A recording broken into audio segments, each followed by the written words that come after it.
All right, so we're diving deep today into the law of one, and specifically, we're going to be looking at free will.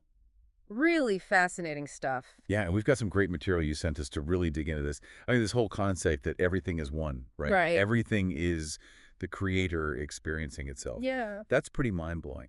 But how does free will actually fit into all of that? Well, that's kind of the paradox, right? And in the law of one, that's why free will is actually seen as the first distortion of this unity. Hmm. It's the first step away from that oneness, that perfect oneness. And it allows the creator to experience itself in, well, infinite ways. So when we say distortion, it's not necessarily like a bad thing, right? Right. Not at all. It's more like a necessary kind of deviation. Exactly, a deviation. Think about it this way. I mean, without free will, there would be no individual experience. There would Wow. be no learning, no growth. It's that freedom to choose that makes our individual journey so meaningful. It's true. Yeah. It's like, imagine if you could only ever read one book or see one painting. You'd miss out on so much, wouldn't you? Exactly. Or listen to one song Yeah. and so much richness and diversity, Oh, right? absolutely. And so that's what free will brings to the table, to this cosmic table. It's like the Uh, creator saying, okay, let's explore all the possibilities, yeah, every nuance of experience. I like that. Now, in the material, there's this idea of love being the focus Mhm. that shapes intelligent energy. Yeah. How does that actually connect to free will? Well, Ra, the source that gives the law of one, uses a very powerful analogy here. So imagine love as this incredibly concentrated beam of light, okay? Okay. Like a laser, this laser focus. And that's what shapes this raw energy of the creator into all these forms and experiences that we see. Okay, so I think I'm starting to see the connection here a little bit. Yeah. So love is almost like an artist's hand, Hmm. kind of shaping the clay of creation. Yes. And then free will is what gives us the power to actually choose what we create. Yes, you're getting it. But there's a little catch here. Okay. Ra warns against worshiping this focus, worshiping this love itself, instead of the underlying unity that it comes from. Oh, okay. It's kind of like focusing so much on, let's say, the beauty of a painting that you totally forget the artist who painted it. Yeah, that's a really important distinction. Yeah. It reminds me of how sometimes we can get so caught up in all the little details of our lives, Right. the ups, the downs, we lose sight of that bigger picture, that Mhm. interconnectedness. Exactly. And this brings us to the concept of sublogoi, which can be a little tricky. Yeah. Think of them kind of like delegates of the creator. Okay. Okay, each one is responsible for a specific portion of creation. Like our sun. Exactly. Our sun is one. And each sublogos has, you could say, like a slightly different personality. Hmm. This influences how the law of one is actually manifested in its domain. So even though we're talking about this one fundamental principle of oneness, there's room for like variations and uniqueness in how it's actually expressed. Precisely. It's really cool when you think about it because it allows for this wider range of experiences, Right. this really rich tapestry of creation. It's true. So we have free will as the first distortion, Hmm. love as that shaping force, and sublogoi kind of adding their own little flavors to the mix. It's beautiful, isn't it? It is. And within all of this, here we are, you and I as individuals, on this wild journey of spiritual evolution. Yes. Yeah. And free will is actually the engine of that. Wow. You know, it's through the choices that we make that we really learn and we grow. We move through these different densities or levels of spiritual awareness as we do this. So it's not just about us passively existing. Hmm. We have to actively engage with our free will to shape our destiny. Yes, absolutely. Every decision, every action is an opportunity to refine our understanding, to move closer to the creator and to just experience the fullness of who we truly are. Now, you said densities. Can you maybe talk a little bit more about that? And I know there's this idea that Earth is transitioning from third to fourth density right now. That is correct, yes. What does it all mean? So think of densities kind of like classrooms in a school of consciousness, okay? All right. Each density represents a different level of understanding, a different set of challenges and opportunities, and Earth, according to the law of one, is in this transitional phase right now.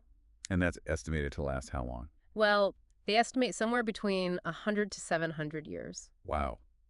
That's quite a range. It is. And I think, trying to pin that down is pretty difficult because humanity is so volatile. Right, yeah. And so how do we graduate, so to speak, from one density to the next? Well, it all boils down to something called polarization. Hmm. So every choice that we make either aligns us with service to others, which is considered positive, or service to self, which is considered negative. So it's not about like being good or bad in kind of a moral sense. No, not a moralistic sense. It's really the motivation behind our action. Exactly, the fundamental motivation behind our actions. Got it. So someone who dedicates their life to helping others would be, what, positively polarized? Yeah, that's a great example. And someone who always puts their own gain first might be negatively polarized. Right, that's a good way to put it. It's not about judging ourselves or others, but about becoming aware of the underlying energy that we're putting out there in the world. And it's this polarization, ultimately, that determines which classroom, so to speak, we move to next. This is really fascinating stuff. But it also raises some questions about, I think, the risks, maybe even the challenges of free will, Yeah. especially with this concept of the veil of forgetting. Right. What does that actually mean? So the veil of forgetting is like this cosmic amnesia. It's a temporary veil that obscures our true nature as part of the one. And it's actually necessary for us to fully experience separation, to make these authentic choices without having the full knowledge of that divine connection. So we're almost like playing a game with a blindfold on. Exactly. We're making choices based on limited information. Right. And that blindfold, while it's necessary for this game, also makes us vulnerable to certain challenges. Makes sense, like wandering through a dark forest without a map. Exactly. You're much more likely to trip and fall, even get lost. Absolutely. But how does this connect to that idea of polarity that we were talking about earlier? Well, remember those two poles, service to others and service to self. Yeah. Well, this veil of forgetting makes it really tricky to see which path really aligns with our highest good. We can be easily swayed by external influences, our own fears, even manipulation by those who are seeking to exploit our free will for their own gain. Hold on, manipulation. You mean like some kind of cosmic puppet masters? I know, it sounds a little out there, right? Yeah. Like the sci-fi movie. Right. But the law of one does suggest the existence of beings who have chosen a path of service to self to the extreme. Mm. And these entities often operate from a place of separation and control. Wow. They seek to kind of feed off the energy of others. So like energy vampires. You could say that, yeah. They often target those who are unaware of their own power, those who are easily influenced by fear, greed, that kind of thing. Wow, that's a little unsettling. Can you give us a real-world example? How would this play out? Well, let's think about someone like Adolf Hitler. Okay. His intention, however distorted it was to unify, to create this elite. But his methods were fueled by ego and a lust for power, and it generated immense disharmony. Right. And the law of one suggests that individuals like this can be susceptible to influence from these negative entities. Oh, wow. Almost like becoming pawns in their cosmic games. That's a pretty chilling thought. It Hmm? makes you wonder how much of what we see going on in the world is actually driven by these unseen forces, these power struggles that we're not even aware of. Right. It's a sobering reminder, isn't it? Yeah. That we're not just dealing with physical challenges, we're also dealing with these metaphysical ones. Right. And it leads us to a really big question. How do we navigate all of this? Yeah. How do we protect ourselves from these influences and make choices that actually align with our highest good? I mean, it's one thing to know about it, but what do we do about it? Exactly. That's the million-dollar question, isn't it? Yeah. Thankfully, the law of one doesn't just present the problem, it also offers solutions. Okay, good.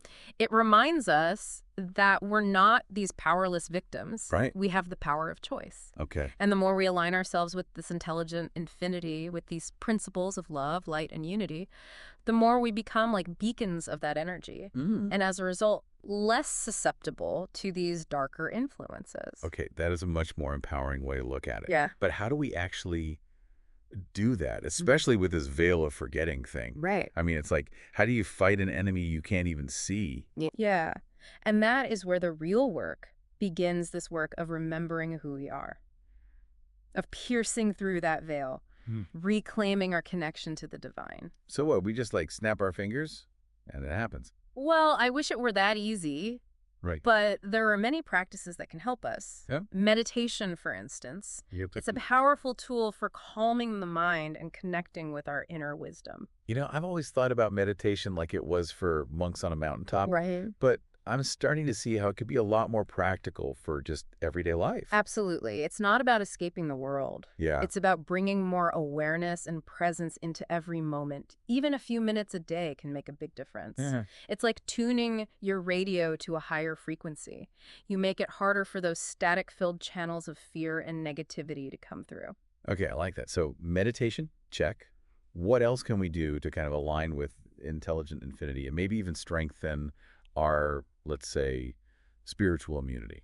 Okay, well, remember the idea of seeing the divine in all things. Yeah. That's not just some feel-good philosophy. Right. It's a powerful practice. Okay. When we approach every single experience, every person, even every task, with gratitude and reverence, we raise our vibration, we become more aligned with that love and light. So it's like choosing to see the world through the lens of love, even when things are tough. Exactly. It's a conscious choice, a shift in perception. Mm. And the more we do it, the more natural it becomes. And as we do this, as we cultivate this awareness of unity, that illusion of separation starts to dissolve, and we become less susceptible to those forces that just thrive on division and fear. So it's like we're constantly choosing between seeing the world as a battlefield or a dance floor. I love that. Yeah. And the more we choose to dance, to embrace that interconnectedness of life, Yeah. the more we're contributing to that harmony, the overall harmony of the universe. I like that. That's a good way to look at it. Yeah. And it brings us back to this concept of service to others, which is really just an expression of that unity consciousness. It is. It's not just about doing good deeds because we feel like we should. No, it's not about obligation. It's about recognizing that we're all part of the same team. Exactly. Every act of kindness really does make a difference. Absolutely. And you know what? Service doesn't have to be some big heroic gesture, right? Right. It can be as simple as offering a kind word to a stranger, helping a neighbor who needs something, or even just listening with compassion to someone who's struggling. So it's about finding those little everyday opportunities Yes. to express love, Yes. to contribute to the well-being of others. Yes. And remember, these acts of service, they're not just about helping other people. They're also about aligning ourselves with that universal flow of love and compassion. We're strengthening our connection to intelligent infinity when we do this. I like that. And this takes us back to that power of the will, right? It is. Which you said earlier isn't about forcing things to happen. It's about aligning our intention with the will of the Creator. Right. So how do we actually do that in our everyday life? Well, I think it starts with being aware of our motivations. Hmm. Why are we doing what we're doing? Are we acting out of ego, fear, a desire to control? Right. Or are we acting from a place of love, of service, a desire to just contribute to something greater? So we have to check in with our intentions, make sure they're coming from the right place, our heart, Exactly. aligned with our values. Yes, our highest values. Okay. And I think it's also about trusting. Trusting that when we do align with that higher purpose, when we let go of our ego and those desires to control, we surrender to the will of the Creator. And that's when we tap into a power that's beyond anything we can comprehend. So it's like we're becoming a channel for that universal energy to flow through us and make change, positive change in the world. You got it. Okay. And this applies to energy transfers too, right? It does. Especially in relationships. Yeah. The law of one suggests that when we understand ourselves as part of this unified consciousness, we approach intimacy with a different kind of reverence, with respect, and with a much deeper understanding of the sacredness of that connection. So we're not just looking at it as a physical act. No. We're recognizing the energy exchange. Exactly. The energetic and spiritual exchange. That's happened. Absolutely. It's about honoring our boundaries, the boundaries of others, and making sure all those interactions are consensual, based on mutual respect. And when we approach intimacy with that level of awareness, with that intention, the energy can flow more freely, creating a much more harmonious and fulfilling experience for everyone involved. Wow, this is all really profound. Isn't it? It feels like the law of one is offering this roadmap for navigating life with more awareness, more purpose, It is. more connection. And remember, it's a journey, not a destination. We're all going to stumble, right? Well, We're going to yes. make choices that don't always align with our highest good. Happens all the time. Exactly. But the key is to learn from those experiences, Yeah. to forgive ourselves, and keep moving forward. It's like we're all students in this cosmic classroom, Yeah. learning and growing as we go. Exactly. Mm, And the more we practice these principles, the more we cultivate that awareness of unity, the more we become beacons of love and light, that's beautiful. contributing to the positive evolution of ourselves and our planet. I like that. Thank you so much for sharing this with us. My pleasure. And it's in that vulnerability, with this limited perception, that's where the real risks of free will come into play. Because it's in that space of not knowing that we can make choices that lead to suffering, stagnation, or even misuse our free will for things that are not so positive. Right. So it's like if you don't know the rules of the game, you're more likely to break them, even if you don't mean to. Exactly, exactly. But how does that actually connect to the idea of polarity that we were talking about before? Well, remember those two poles: service to others and service to self. Well, this veil of forgetting makes it harder to really know which path is actually for our highest good. Right, right. It's like trying to find your way in a maze blindfolded. Yeah. You're bound to bump into some walls. Exactly. We can be swayed so easily by external influences, our own fears, even manipulation by those who want to use our free will for their own benefit. Wait, manipulation. Are you talking about like some kind of cosmic puppet master? Don't know, it sounds a little crazy, A right? little bit, yeah. But the law of one actually suggests that there are beings who have chosen this path of service to self, but they've taken it to the extreme. Hmm. And they operate from a place of separation and control. So they're kind of like, I don't know, energy vampires or something. Yeah, that's a good way to put it. And they often target people who aren't aware of their own power, who are easily swayed by fear, greed, that kind of thing. Okay, so that is a little unsettling. Can you give us an example of how this would actually play out in the real world? Well, think about figures like Adolf Hitler. His intention, even though it was distorted, was to unify, to create an elite. But his methods, fueled by ego and this lust for power, just generated a ton of disharmony. Yeah. And the law of one suggests that people like him can be influenced by these negative entities, almost like pawns in their cosmic games. That's a scary thought. Yeah.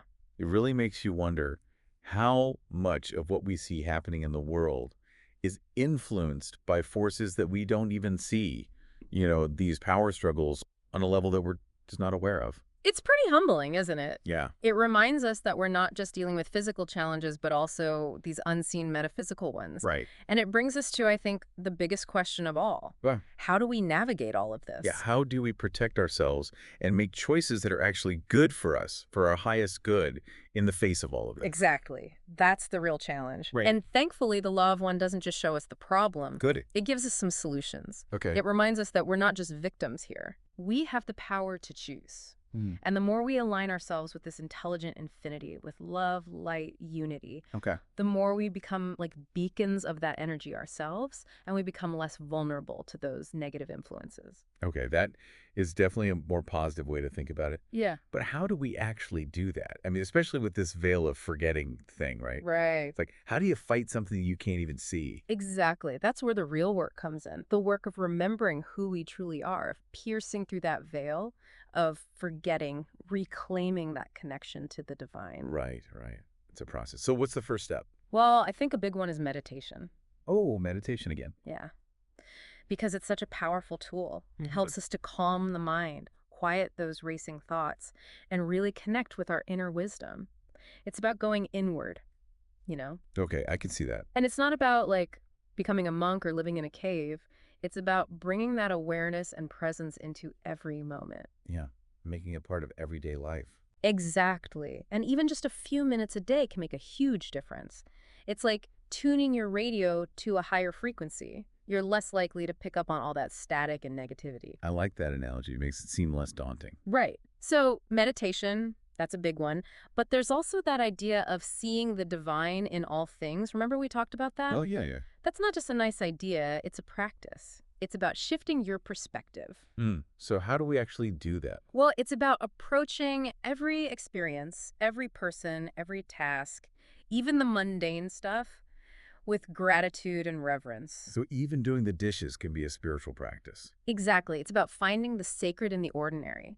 And when we do that, we raise our vibration. Okay. We align ourselves with that love and light. So it's about choosing to see the world through the lens of love, even when things are tough. Exactly. It's a conscious choice. It's a shift in perception. And the more we do it, the more natural it becomes. Right, right. It becomes a habit. Exactly. And as we cultivate this awareness of unity, that illusion of separation begins to dissolve. And we become less vulnerable to those negative forces. Exactly. The Yeah. ones that feed off division and fear. Right, right. So it's like, are we seeing the world as a battlefield or as a dance floor? Ooh, I like that. A dance floor. And the more we choose to dance, to embrace that interconnectedness of life, Yeah, the more we contribute to the harmony of the universe. right. It's a beautiful way to look at it. It is. And that brings us back to service to others, which is really just an expression of that unity consciousness. Right, right. It's about recognizing that we're all connected, all part of the same team, Yeah. and every act of kindness really does matter. It really does. And service doesn't have to be this grand, heroic thing. Right, It can be as simple as a kind word, helping a neighbor, listening to someone who needs to be heard. right. Finding those little everyday opportunities. Exactly. To express love, to contribute to the well-being of others. Yeah. And those acts, they're not just about helping other people, they're also about aligning ourselves with that universal flow of love and compassion. Mhm. We're strengthening our connection to that intelligent infinity. I like that. And that brings us to the power of the will. Remember, we talked about that. Oh, yeah. It's not about forcing things to happen. Right, It's about aligning our intentions with the will of the Creator. right. But how do we actually do that? Well, I think a good place to start is by just being aware of our motivations. Right. Checking in with ourselves. Exactly. Why are we doing what we're doing? Are we acting from our ego, from fear, from a need to control? Or are we acting from a place of love, of service, of wanting to contribute to something bigger than ourselves? So it's about checking our intentions, making sure they're aligned with our heart, our values. Exactly. Our highest value. Right, right. And it's about trusting that when we do align with that higher purpose, when we let go of those ego-driven desires and surrender to the will of the Creator, that's when we tap into a power that's way beyond our understanding. Like we're letting that universal energy flow through us. You got it. Wow. And that same principle applies to energy transfers, particularly when we're talking about relationships, intimacy. Okay. The Law of One suggests that when we really get this idea of being part of a unified consciousness, we approach intimacy with more reverence, Okay. more respect, a deeper understanding of how sacred that connection is. Right. It's not just a physical act. Exactly. It's an energetic exchange, a Oh. spiritual one. Absolutely. It's about honoring boundaries, both our own and the boundaries of others, making Yeah. sure everything is consensual based on respect. Right, right. And when we approach intimacy with that level of awareness and intention, the energy just flows more freely. Mhm. It creates a much more harmonious experience for everyone. Right, right. That makes sense. So, yeah, the Law of One gives us a lot to think about, doesn't it? A lot of tools to work with. It really does. It feels like this amazing roadmap for navigating life with more awareness, more purpose. It is. It's about connection. Yes, absolutely. It's about remembering that we're all in this together. Exactly. And we'll talk more about how to put all this into practice in our next segment. Okay, so we're back and ready to wrap up our deep dive into free will and the Law of One. I mean, we've covered some really mind-bending stuff, We have. but I'm curious, what practical advice can we give our listener based on all this material? Yeah, it's one thing to talk about these ideas, but how do we actually live them? Right, exactly. So remember, we talked about free will being this powerful force. Uh-huh. It lets us shape our reality, evolve consciously, but that veil of forgetting, it makes us susceptible to challenges. Right, it's like having this amazing power tool, but trying to use it in the dark. Yeah, exactly. So the first step is to become aware of our choices. Okay. Be mindful of our thoughts, our actions, our reactions. So before we react, we take a moment. Exactly. Hit that pause button.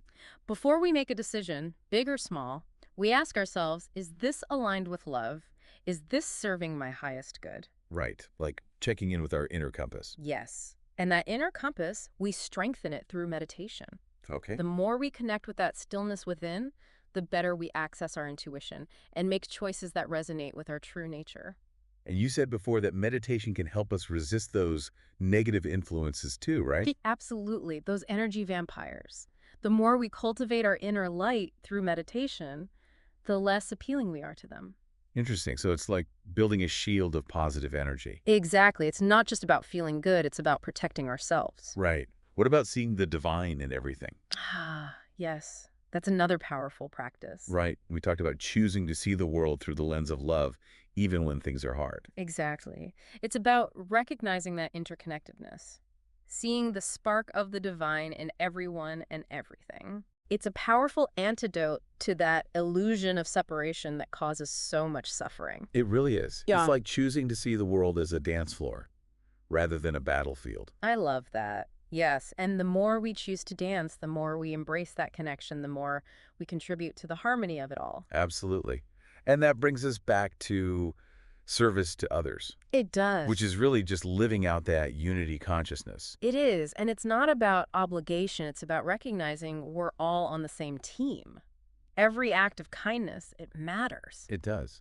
And it doesn't have to be something huge. No, not at all. It can be a kind word, helping a neighbor, just listening with compassion. Right. Finding those everyday moments. Yes, to express love, to help others. Yeah, exactly. And those acts, they're not just about the other person, they're about aligning ourselves with that universal flow of love and compassion. Right. We're strengthening our connection. Exactly. And then there's the power of the will. Right. Aligning our intentions with the will of the Creator. How do we actually do that? Well, it starts with being aware of why we do what we do. Are we acting from ego, from fear, from a need to control, or from love, from a desire to serve, to contribute? So checking those intentions. Exactly, making sure they're aligned with our heart, our values. Okay. And it's about trusting that when we do align with that higher purpose, when we let go of that ego, that need to control, we surrender to the will of the Creator. And that's where we tap into a power that's beyond us. Wow. That's powerful. It is. And that same principle applies to energy transfers too, especially in relationships, intimacy. Right. You said that when we understand this idea of being part of a unified consciousness, we approach things differently. We do. With more reverence, respect, and a deeper understanding of how sacred that connection really is. Not just a physical act. No. It's honoring boundaries, making sure everything is consensual and respectful. And when we come from that place, the energy flows more freely. It's a more harmonious experience for everyone involved. That's beautiful. This has been a really incredible exploration. It has. The Law of One offers so much to think about, so many tools for living a more conscious life. It really does. A huge thank you to our listener for sending us this material, and to you for helping us unpack it all. My pleasure. It's been a great conversation. And to our listeners, thank you for joining us on this deep dive. We hope you found it as fascinating as we did. Until next time, keep exploring, keep questioning, and keep remembering the power of your own free will.